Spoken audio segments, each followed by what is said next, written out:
The thing about a private transaction is that it is a really creative opportunity for two people to be able, one has, as an investor, has some capital to invest, and somebody on the other side has an opportunity that they have to deploy capital in. And so the opportunity for them to be able to come to terms and to create what I call a private transaction is really a very creative device. It's a very creative way to satisfy the needs. And you then have the opportunity to be able to mold the structure in a very positive way. In my world, of course, as a practicing lawyer in the area of securities and investments, I do come across private transactions fairly regularly.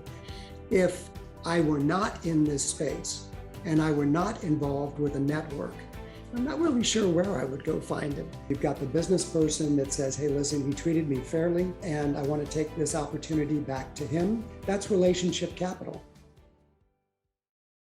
Good day, everyone. This is Dr. David Phelps of the Freedom Founders Mastermind Community and the Dentist Freedom Blueprint Podcast. Today, we're going to have a conversation with somebody who's become not only a good friend, but also a mentor and a consultant to a lot of things that I do in my world today in alternative investments and in Freedom Founders community. And that is Dr. Larry Pino. Larry, how are you, sir? I am absolutely wonderful, Dr. David. Very well, thanks. Well, Larry, you and I had the blessing, I guess, to really get to know each other. Gosh, it's been about a little over 5 years ago through a mutual friend, which is sometimes the best way people come together is through other people who think, hey, you guys need to connect. And so we did that. You become really a right-hand counsel, if you will, for Freedom Founders. Just to let people know a little bit about Dr. Larry Pino. He graduated with a bachelor's degree from the University of Notre Dame, has a Juris Doctor degree from New York University School of Law, and a doctorate in business administration from the University of Florida. Within just the last couple of years, I saw you working hard on that many times. Well, you really did put the time in. He's also the founder and CEO of Tuscan Gardens, which is a senior living company based in Florida. And then prior to that, you've done many things. I was trying to find a way to synthesize your bio into about less than 20 minutes. So this is my best job. But going back to earlier years, you were the founder and CEO of a private equity development and management company focused on developing and growing business enterprises. And you served as the chairman of the board for many commercial investments. All in all, what I know about Larry, I'll just give it in my lay terms, is certainly Larry is a very accomplished lawyer, attorney. But what I found with Larry, and I'm just speaking from my heart, he's an attorney that actually you can like. And what I mean by that is we do need attorneys. We need professionals in our lives to help us wind our way through the intricacies of, in this case, law. But so many attorneys I find are academically proficient in a certain area, but the real life side of how do you actually implement the law in this case is where usually the mark is missing. And what I love about Larry is that because of all of his experience in life, business, and law, real estate, certainly that we'll talk about today, is that Larry is very quick on the uptake. When I have something I want to talk to Larry about, or he's doing something for Freedom Founders in terms of reviewing syndications or funds, which he does on a regular basis, he's quick on the uptake. He can get right to the heart of the matter and not sort of spend unending amounts of time kind of spinning around and around, which I find a lot of people who don't have the experience do that. So I had to say that because a lot of people think, well, gosh, another attorney. No, this is not another attorney.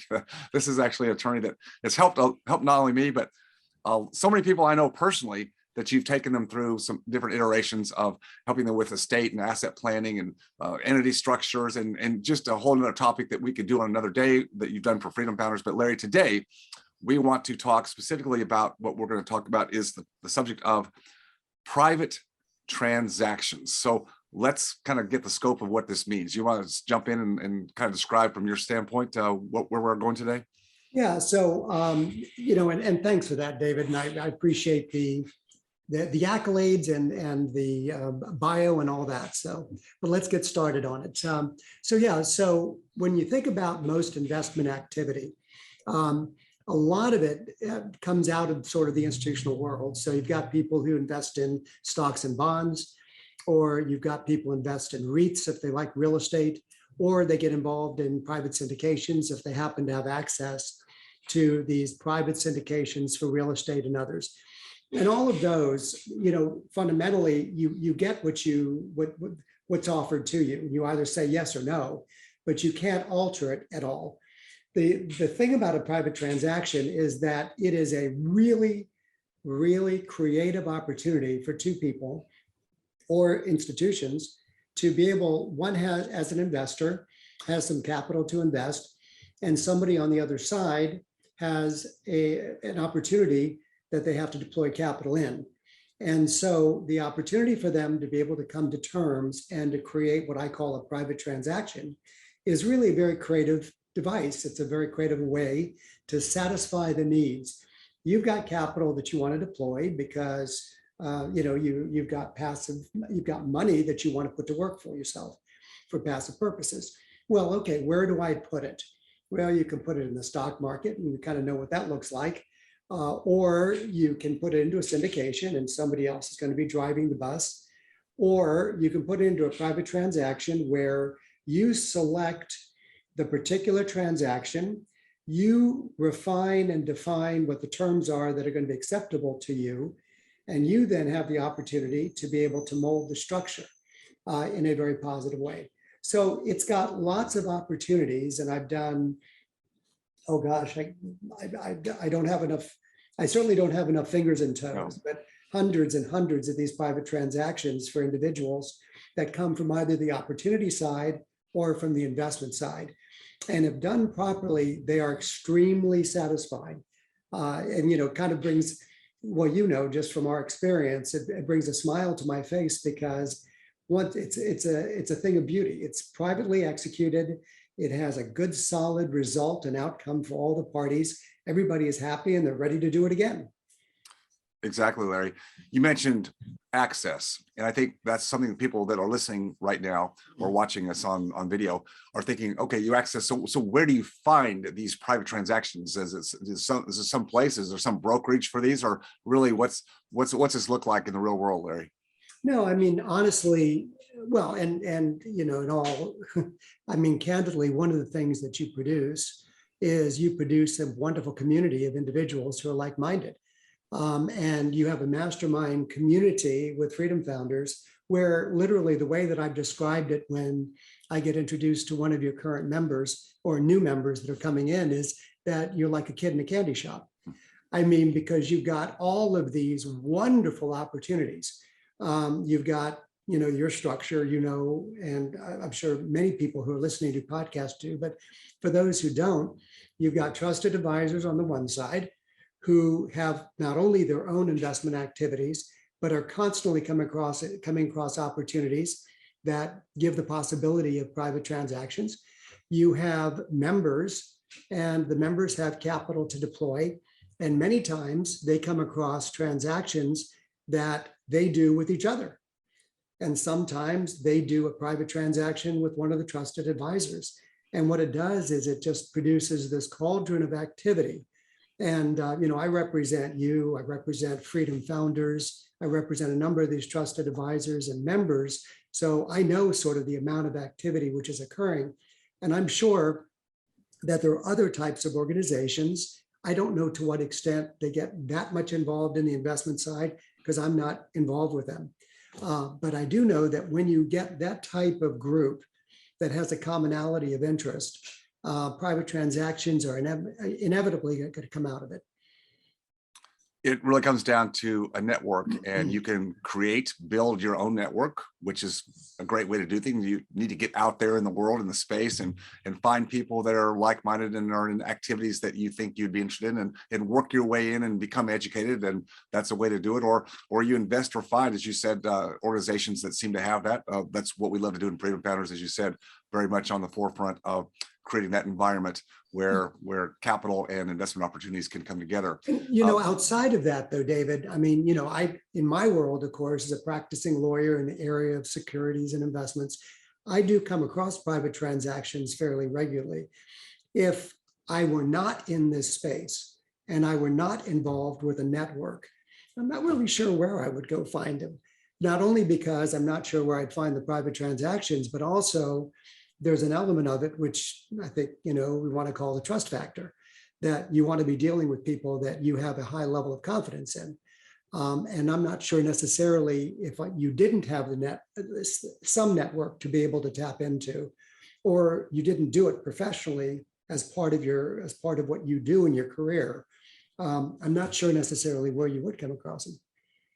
The other thing that you brought about, and then I'm going to let you jump into the actual structure of the presentation, but you talked about the creativity available. That part, I know that you love that, and I do too. Is creatively, how do you put together the capital to the actual investment platform or the proposal and blend it together to give both sides what they need. The sponsor or the manager of the projected project, if you will, the investment has a certain goal in mind, and we have to, meaning you and I and others, we look at that to see, does that meet the merits of what we're looking at? Is that something that we understand? Does it make sense in the economic environment with other capital structures in the capital stack, which I'm getting a little bit ahead of myself here, but just does it make sense, right? That's one of the things does this just make sense? And if it does, now how can we structure it to give each party, the sponsor and the investors, what we believe, and again, it's a range, but what's a professional return look like based on the risk level and the projected time of when how long the money's going to be out, when do we get returns of some kind? All these things come into play, lots of variables, but that's the fun part. It's like, to me, it's like having a puzzle, but you get to reset the borders every time and reconstitute, the new picture. Yep. And you're very artful in doing that. With your experience, you know how to move things around to adjust for, one party needs this. Okay, how can we counterbalance that over here? And that's the fun part, so that both parties really get the best of the best. So I'll stop there. And when you're ready, you can dive into the fun stuff here. All right. So it sounds good. So I know that when you had invited me on the podcast and you said, listen, it's both audio and video. And so not everybody is going to be seeing the screen. So I say, that's perfectly okay. So what I did is I really just, I created a real small, short PowerPoint to give you sort of the sense of what this is. When we talk about types of private transactions, for example, right, make sure that I got that, the types of private transactions, we're looking for, and many of them, the private transactions that I do, I assist investors in coming across private lending transactions where one party is going to be a lender and another party is going to be the borrower for that. So what happens, so you have a private lender, you've got a private lender and a private borrower. Very often there are privately held real estate notes that are out there, which make tremendously good investment transactions for individuals who want to park their cash. I'll give you a couple examples of this in a second, and you'll see. I also, in my day, as you know, David, I wrote the book on it. It was, Cash In on Cash Flow, which was privately held real estate notes that I did with through my National Mortgage Investor Institute for years, and ultimately gravitated to the American Cash Flow Institute. I did an awful lot of partials. And I'm going to give you an example of one of that. 1031 exchanges. We've done so many 1031 investments for individuals. The nice thing about it is with a 1031, what you can do is you can go in with a direct real estate ownership so that you're actually on the deed. And what that does is it allows you to flip out of that particular real estate transaction and take your capital gains with you so that they continue to remain deferred after that. That's a private transaction between somebody who's got the real estate or the real estate opportunity and you as an investor to actually go into that.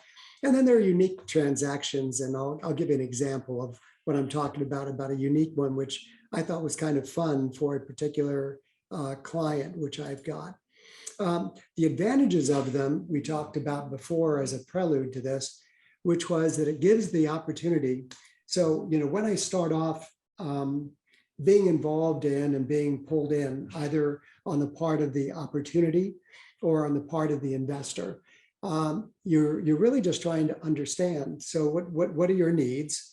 And as an investor, what do you want to achieve? Of course, what an investor wants to achieve is to maximize the protection for the capital, and not necessarily to maximize the return, but to get a decent, reasonable return on it, and to make sure that it's secure and that it's properly handled. on the part of the opportunity that's come to the table. They've got the opportunity they want to take advantage of, but they need the capital to be able to do that. And very often opportunities have constraints attached to them, restraints or moderators attached to them. But you can't really resolve that until you sort of understand what those really look like. And then you have all kinds of creativity. And again, I'll give you some examples of what I mean. All kinds of creativity at being able to see how you can match that up. And I'll go through some underwriting considerations in a second as to how to sort of give you a way to wrap your mind around sort of what that query looks like. The additional advantage that you've got with private transactions, we call relationship capital. There's nothing better than a relationship. It's the same thing, David, that you made reference to when you talked about referrals. My entire practice, my entire law practice is referrals. I don't advertise at all. Somebody that knew me as a lawyer referred me to you. And within the context of the referrals that you've sent so many referrals to me as clients. And so that's relationship capital. Same exact thing with a good deal. You have a good deal, you have you're satisfied as the investor. You've got the business person that says, hey, listen, he treated me fairly. And I want to take this opportunity back to him to do a number 2 and a number 3 and a number 4. That's relationship capital. It gives you the opportunity to really leverage the relationship you've created. As a matter of fact, one of the examples I'm going to give you is one that started off as just 1, and we're now on number 4 with the same 2 parties that are involved. It allows you, as a matter of fact, right now, I am, as we speak, I've been, as you know, very involved as a stock and options investor for years, certainly for the last 25 years, involved in that category. And I have very specific formulas for what I do in that particular space. However, right now, it's crazy as can be. Right. And so as much as I've been an alternative investor also, I'm certainly hyping up. I'm not opening up any new positions in the market. And virtually all of my capital is being deployed in alternative investments, which is another way of saying private transactions of this nature. And I'll give you an example of one that I did not too long ago, for exactly the reason that I just described. The volatility of the market basically said, hey, I got $500,000 over here. I just assume put it into a sound investment. And I'll show you what it looks like in a second. The additional advantage of a private transaction is that you can get the documentation exactly the way you want it, because you're in control of the documentation. There's a fundamental rule of law that basically says he or she who controls the documents controls the deal. Right. And it gives you the opportunity to get the documents the way you want them to be. And then you can go forward based on that. I always use, for virtually every transaction, I always use overlapping security. So there's a security that's redundant, and you're going to see when you see some of these examples what I mean by that. And then in addition to that, you minimize your execution risks. When you're controlling the private transaction, what it does is it gives you the opportunity to make sure it gets done properly. The documents get executed properly, they get notarized properly, they get recorded properly, and they get completed. You have a closing memorandum. And so that everybody knows, you make sure the wire transfers occur, but that this doesn't go until such time, the wire transfer doesn't go until such time as the documents get recorded, and so forth and so on. So those are all just some advantages, of the private transactions. Larry, I was gonna jump in. Yeah, by all means. As you go forward, just to bring back up to the forefront what you said about the documentation. And the fact that most of the non-private transactions, as you said, funds, syndications, stocks, bonds, whatever you might invest in, well, that's already preset. It's already been prescribed. This is what you get. We're too small a fish to say, well, I don't really like that clause. No, that's not going to work. You either take it or leave it. in the private transaction, as you suggested, this is the opportunity to really have the documentation drafted very, very well. Not to take advantage of anybody, but to make sure that the protection that is available should be, again, for both sides. And what I love about what you've done is, even with those people who are bringing a already prescribed transaction opportunity, say a syndication or a fund of some kind, and they've had their attorneys draft it, and nothing malicious was done at all. But how many times are there ambivalent areas or areas not even discussed within the four corners of that documentation that you have brought to the forefront and gone back and had those inserted just for the protection? Again, not that anybody's trying to pull anything over on anybody, but it's just what's missing can come back and bite you. And I love that opportunity to make sure that documentation is done correctly. I know, I totally agree. And there's some, by the way, with all the best of intentions. I mean, there was one transaction, as a matter of fact, one that I'll actually show you here in a second, where it came to me and it was drafted 100% by the attorney on the other side. And with the best of intentions, they were going to provide, they had a whole list of properties attached to this particular, what was effectively going to be a line of credit. And the entire list of property was like a whole list of properties. And so it was kind of like, okay, so, you're secured because you have all these properties. Well, no, you're not secured. I mean, are you literally, it was like a list of 20 properties. Are you literally going to you're going to file a mortgage against these 20 properties? I mean, of course you're not, right? So what are we really trying to accomplish? So the conversation started, and it started to develop, and it was finally one of those things where I said, well, who owns these properties? And so it was the same owner for all the properties, the same LLC that owned all the properties. I said, okay, well, we don't have to file a mortgage against all the properties. We just take collateral assignment of the membership interests of the owners. And then that now automatically provides the real security, and it's even easier than a foreclosure on a mortgage in the event that there's ever a default. So doing nothing other, it just goes back to the creativity component, doing nothing other than just trying to understand what they want to accomplish. They weren't unwilling to give the security.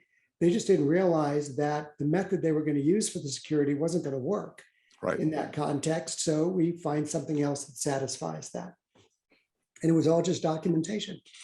Let me talk a little bit about the underwriting considerations, because I do think it's really important. Matter of fact, I just did for some individuals who you would, I'm sure that you would know, David, but I did an assessment of a particular deal that was a private transaction. It was on a 1031 basis of two individuals. And, you take a look at the investment. And so what are you trying to accomplish in the underwriting? Well, notice how far down economics of the transaction happened to be. It's way down at the end, because unless you really are even satisfied with all these things, it's not even worthwhile talking about the economics of it. In this particular case, what are you really looking at? Well, let's look at the asset class. So in this particular case, it happened to be an apartment building, multi-unit apartment building, and it was a value add project. So it was an 86 unit apartment building, and they were going to add some additional value to it. And on the basis of that, the thesis is that you're going to have an increase in rent. And that, of course, increases net operating income, which increases the value of the asset for some type of refinance or liquidity event. So that's the fundamental thesis. So you look at that and you say, okay, so, is there any problem with necessarily an apartment building? The answer is no. Is there any problem with value add? No, because it's the value add, which is what gives you the arbitrage between the going in value and the coming out value. So perfectly okay on that. What about the background of the operator? Does the operator know anything about rehabbing multi-unit? And in this particular case, they knew a lot about it. As a matter of fact, that's kind of what they've been doing in their entire professional career. So background of operator was in good shape. What about the geography? Was it in an area that people are moving from, or is it an area that people are moving to? And in this case, it was a good area. and an area that has a substantial number of migration into the state of Florida. And so it was kind of like, okay, Florida, no problem with that. And this area in Florida, no problem with that. It wasn't rural Florida. It was a very populated area that is very popular. What's the context of the opportunity? Well, here it is. It's, it's located near shopping centers, near Publix grocery stores. It's already doing okay. And it's, it's doing fine, but nothing that a $750,000 budget can't, on rehab can't make much better. So that's all they're really looking for, is the opportunity to bring in an equity partner for this particular rehab transaction, and to be able to build value based on that. So the context of the opportunity was in good shape. What about the structure of the transaction? Well, you can do it a number of different ways, depending upon who the investor is and who the operator, the opportunity presenter is. One way you can do it is just a straight loan. So you could structure it as a loan. In this particular situation that I literally in real time yesterday and today, it was really all about a 1031 exchange. He wasn't really interested in putting his money in the form of a loan. What he really wanted was to put the money in to maximize the capital gains so that on an exit, he could just simply defer the capital gains into a new transaction. So we said, fine, if you're prepared to do that, and if investment opportunity is prepared to do that, let's go ahead and do it as a what I call a joint participation agreement. Some people call them TIC agreements, but I tend to use joint participation, a JPA, and have them on title at the same time. Well, why is that worthwhile? Well, number one, it's sort of a precondition of a 1031, but also number two, it's even safer because mortgage, I got to do something about, right? There's a foreclosure, I have to do something about it. It's judicial in Florida, so forth and so on. If I'm on title, I'm a title owner. This can't get sold out from under me. I have an opportunity to know for sure that I'm going to profit when there's an exit on this. Collateral and risk reduction is always going to be a consideration. It's collateral in some cases, but in other cases, it's also what else can we do to enhance it so that we get additional protection. So for example, you'll see in the examples that I give you now, you'll see virtually everything has a personal guarantee attached to it. And I very often use cross collateralization, or I use some aspect of making sure that there's a collateral assignment of membership interests. Only after all of that do I then get down to the economics of the transaction. Because, unless I know the structure, I don't even know what the economics are going to be. Because if I'm on title, that might be one thing. If I'm getting just a pref and a little bit of a waterfall, that makes a completely different situation. So the economics of the transaction come in. And then, of course, the very last thing is the documentation. And what documents am I going to need to effectuate this particular transaction? And as you know, based on those transactions that you have referred in my way, where you're on the routing, I inevitably say, very good, thanks very much, David, and hello, so-and-so. Looking forward to handling this transaction for everybody involved. It's my understanding that this is the general nature of the transaction. In light of that, for me to be able to get a better understanding from a due diligence standpoint, here's what I would like you to send me. Number one, number two, number three, number four, number five, number six, and very good. And once we've gotten that, when I take a look at it, in order for us to be able to effectuate, I am thinking that in this transaction, here are the documents that we're going to be drafting for everybody to use. And that's kind of the flow of the underwriting considerations related to all of the, all of these private transactions that come across my desk. If you enjoyed watching or learning from this video, please leave a like and subscribe to my channel for more content. If you have a question about any of my content or this specific video, just please leave a comment down below. And as always, stay focused on your freedom. I'll see you next time.